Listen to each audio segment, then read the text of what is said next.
So, Infinite Warrior Production.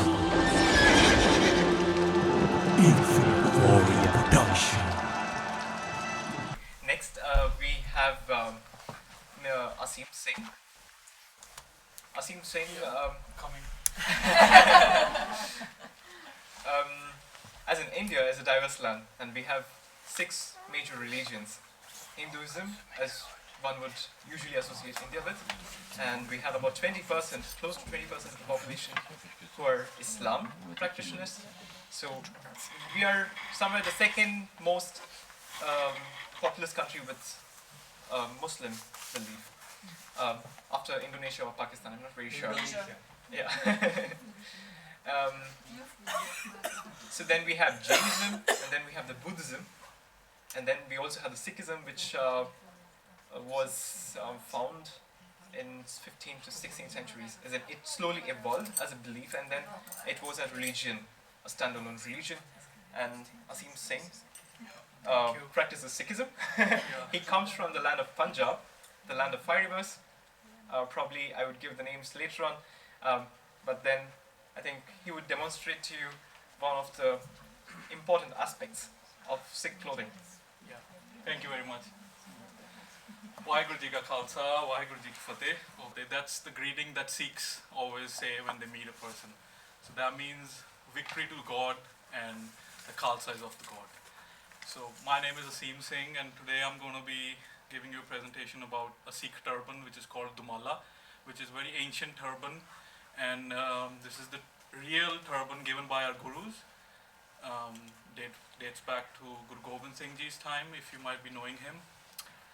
So I'm just going to demonstrate making the turban, and I don't know if I can at the same time display and say more things about Sikhi, but I want to try it real quick. Yeah. So basically, first of all, this turban is called dhumalla, and it was called dhumalla because it was more than 2 turbans when they were tied in that time. Anciently, when Guru Nanak Dev Ji were making a turban, they were only wearing 1 turban. So Sikhs had only 1 turban at that time. But later on, when the warrior aspect came, then they were tying more than 1 turbans, because it's not just a spiritual aspect, there is a warrior aspect behind as well. Because at that time there were Muslims, not just actually, I would not say Muslims, Mughals were there. Mughal dynasty was totally taking over India, and the Sikhs had to stand up for humanity and stand up for the rights of Hindus as well. All other cultures, not just Hindus as well. So this is a warrior turban, and this signifies the strength of the Sikhs, and how the Mughals were so afraid of the Sikhs when, as soon as the 12 in the night rang, they would go out and get the girls back from the Mughals who had earlier taken away, and they were known for this. Actually, these days they make joke of Sikhs that 12 o'clock, and a Sikh has some comedy show going on when it's 12 o'clock, but actually it's that time when they were standing up and going and getting these girls back towards these Hindu brothers and giving them back their daughters and keeping them safe. So this warrior turban is called dhumalla, and there are 2 parts. Right now I've already tied, and I actually wanted to make the whole thing, but it takes quite long. So this is, yeah, I mean when I'm speaking, that's why. This part actually I've left it open. This is called bunga. So it's tied like a fortress, and there are my hair is inside, which is, I make it like this. Like the hair is falling, and then I just wrap it like this, and then I start tying a fortress on top, yeah, like this, and this will go on top. So this second part is just to cover, to maintain the base, and the third part now is the final part. I'll just start it over here.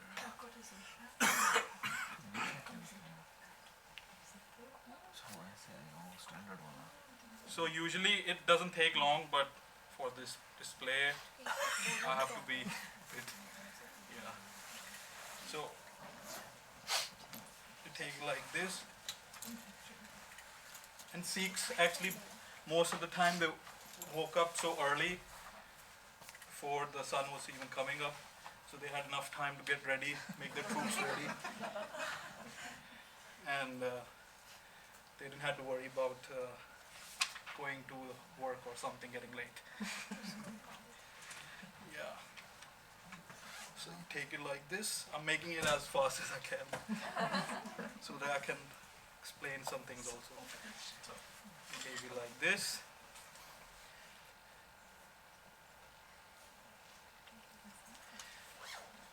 Make shape like this, so this protects your forehead from the attack of any sort. It has to be in the form of a crescent moon. So it covers your forehead. The Sikhs actually believe that you should not show your forehead. And that's really important. There's this old saying that you can read your mind, read a person's mind from the face. So we don't give that chance to anyone. Okay, so this goes like this.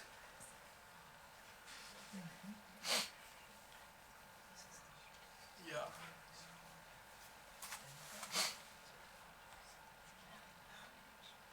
Basically, the turban is the most important point for having a turban is that the case, the hair, the long hair, it's a spiritual aspect behind. And the Sikhs keep their hair, they don't cut their hair. And the most important thing is like the hair is considered spiritual in all of most of the cultures and religions. And yeah, we preserve the God-given form that's bestowed upon us. We do it in style. There are actually many types of dhumallas as well. I actually had to make a bit smaller dhumalla when I moved to Karlsruhe. Because the trains are so small. Yeah, so that's that thing. But yeah, they are different. They are actually maybe even bigger than this, 12, 20, 50 feet, whatever. Yeah. And the gurus, the 10th gurus the 10th guru had 4 sons. And his youngest son, Baba Fateh Singh Ji, his elder brothers, they were practicing martial arts in a fort in the Anandpur Sahib. And one day he came there and he wanted to play martial arts with his brothers. But what happened was the brothers were like, you're too small, you cannot play martial arts right now, you need to grow up. But that thing really hit him and he was like, no, I want to play martial arts with them. So what he did was he stayed like 1 or 2 days in a room. He had all the cloth found. He dressed himself so beautifully in a proper warrior dress and with the blue bana. This is actually called bana. The blue signifies the bana. And he wore this, he made a big turban so that he would not feel smaller than them. So at that time, the Guru Gobind Singh Ji, when he was watching his son making martial arts, he came by with a stick and he had such a big turban and all the shastras and it was so beautiful that they had never seen. It was like a god coming from the sky and was so shining and everything. And when he saw, he said, from now on there will be a panth, there will be a army of Akal, army of God. Akal means timeless, who will be like you, and we consider this dhumalla his gift, and we call ourselves Fateh Singh's Jathe Singh. That means our true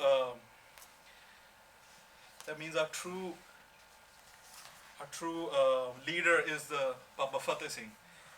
And not just that, he actually sacrificed his life. When he was just 6 or 7 years old, he was bricked alive by Mughals. He didn't change his faith. And he stood by his grandmother before going to the Mughal court, saying that, Grandma, we are not going to come back. They were two brothers. They both sacrificed themselves. And this kind of like displays the self-sacrifice of Sikhs, not just for themselves, for humanity. And yeah, this is a dedication. The Nihang Singhs dedicate this turban to Baba Fateh Singh, who was so young but so fierce like his grandfather, Guru Tegh Bahadur Ji, who also was sacrificed by Mughals in the Chandni Chowk. Guru of Sikhs, Guru Gobind Singh Ji, he actually asked his father that you go and sacrifice your head because the Kashmiri Pandits came to him to ask that Mughals are going to kill us all. In ancient times, Hindus had this thread called Janeu.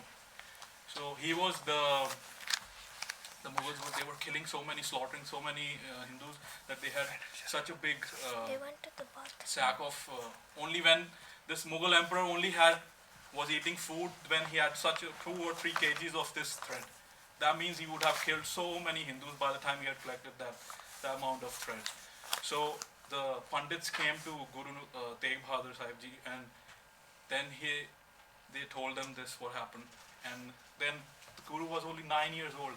His son, he said to his father, who can be a better person than you? You go to Delhi and sacrifice yourself, because nobody else can. There can be no one else who can, waver you from your faith. So Guru said, if you can, either you can fight the Mughals, or you send someone who will stand up for his own culture and religion and for others, and not give away his faith and not change to a Muslim. But then Guru went there, he sacrificed his own head, he never changed. The Mughals forced him and did all the things, and there were 3 more martyrs with him. But so that signifies that throughout the history, the Sikhs have stand up for not just for themselves, but for humanity. Yeah. And this is the Nihang Singh's turban, and dedication to Baba Fateh Singh Ji.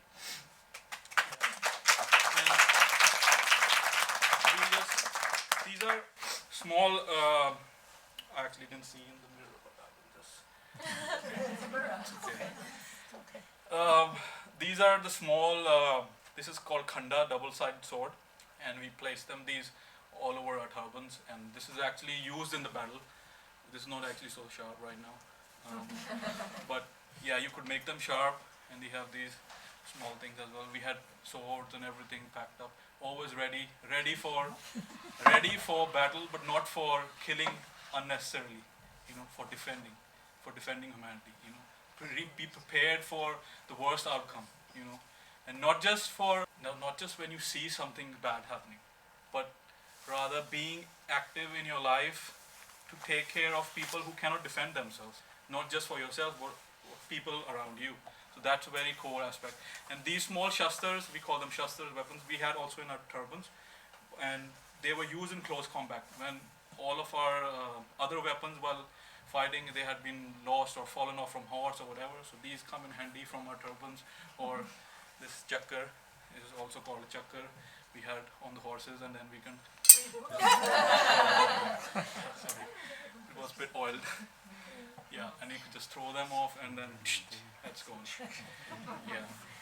So I just placed this, and somebody just told me that you want to give a brief explanation about Singh or Kaur, was it? Yeah, probably. Asim Singh. If you have any questions about the Sikh names, I think he's the Names, best person. yeah, something like that. Yeah, he's the best person who could answer about Sikh names. Yeah, the names. The Singh actually means lion. Singh means lion, and the name lion, and the Kaur means princess. It comes from the Rajput times when they were called, the princess and princesses were called Kumar. The word Kumar became Kaur. So for Sikh, Guru created a Khalsa, which is they removed the caste system. The Gurus were against the caste system, which was there already. So everybody was equal. In Sikhi, everybody is equal. And the Singh is given for a male, that every male is a Singh, every male is a lion. And the caste was removed, because the castes in those times were creating differences between people, and you are Rajput caste, you are like this, you warrior class, and you are scheduled caste or something like that. So those names were removed, and Singh and Kaur was created. Everybody is a royal prince and king. You don't have to be explaining yourself with your name. You're all equal. You're all spiritual beings having experience here. There's life is just a very beautiful experience that we all have to enjoy, and that's the name Singh and Kaur coming from. But actually, the Singh, when you become, these days people just use the name Singh, but you actually become a Singh when you are baptized, when you take Amrit, and that there is a proper code of conduct that you should follow, and you have a spiritual life. You get up early in the morning, you take the name of God, and you are humble, you have some certain qualities that you have to make sure that you're not doing something bad, that you're not cheating people, that you're not deceiving. These are things that count, yeah. And yeah, I think I can go on and on. Yeah, what the river can just. Okay, yeah. But by the way, his name, Asim means boundless, infinity, to say. Yeah, this goes like this. Oh, wow. Is that okay? Yeah, it looks fine. Wow. Yeah, that's done. It's not going away anywhere, even if I'm riding a horse or even. That's Sikh turban, dhumalla. Waheguru Ji Ka Khalsa, Waheguru Ji Ki Fateh.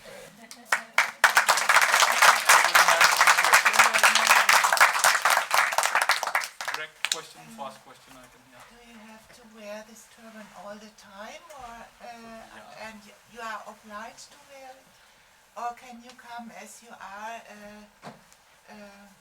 You mean if without the if turban? it takes too much time to. No, actually the thing is that the Sikhs cover their head for a very special reason, because it's the spiritual energy in our hair is flowing, you know. The hair, when it's falling back, then you are very in a loose motion, you know, and you're not so strongly, you know, focused throughout the day. When you're making a turban, this is also a very big aspect that keeps your mind focused throughout the day, and it's like going in a battle, you know. You go in the life is a battle, you know. Every day you have to go, you have so many stress, so much everything. When you I've experienced myself when I was not a Sikh. I mean, before I was a Sikh by this name, but I was not following it spiritually and doing things which actually have helped me in a daily life, you know. So the turban, when I started tying turban, I've had so much focus, you know. I felt throughout the day, Chardi Kala, in high spirits, and I was feeling so much energetic, you know. So the energy, when you make the turban, it contains your energy, you know. And by the time when you are tired, you come back home and you are so tired, and you open it and you have a relaxing feeling, you know. So 2 times a day you have a good feeling when you're tired, and by the time you're reaching home and you want to take it off and go to bed, you have a really good feeling. So that's why. And it's keeping you helpful from radiation. It's a really good tool. It keeps you away from radiation, all kinds of radio signals. It keeps you away because your aura is maintained here. Your aura is nothing can, you know, it's like a defense mechanism. You are totally shielded from everything. Spiritually, mentally, it's like that. Yeah. It's only for men or also women? Women as well. Yeah, because I My wife is there. you also have. Women can as well. It's less because it seems like a lot to wear. It is not a lot. It is not a lot when you know how to. You actually take care of your hair. You know, your hair is preserved. Your hair doesn't get damaged by pollution or radiation or any sort of these things. You know, it's a protection, defense mechanism. Yeah. But it seems like you would have more chance of a heat stroke than your wife. Heat stroke? No way. Because this color in itself has such a radiance that the sun's rays, they don't affect. Actually, it makes you feel cool. When you experience, if you would go in India, you just in June maybe, that's the sunniest time here.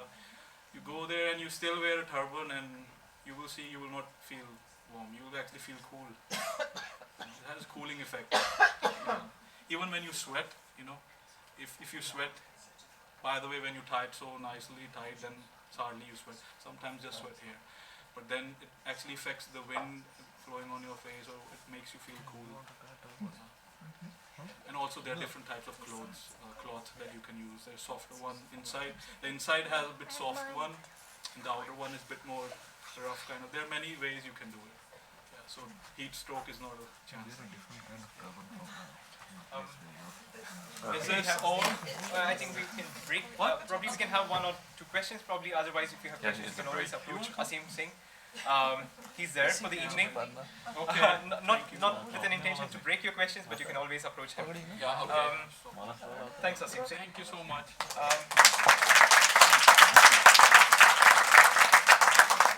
Something connected with Punjab. I see there's lassi, which is being served. Lassi is also a drink, a refreshing drink from the land of Punjab, which is quite popular in Indian restaurants if you're in Germany. That's on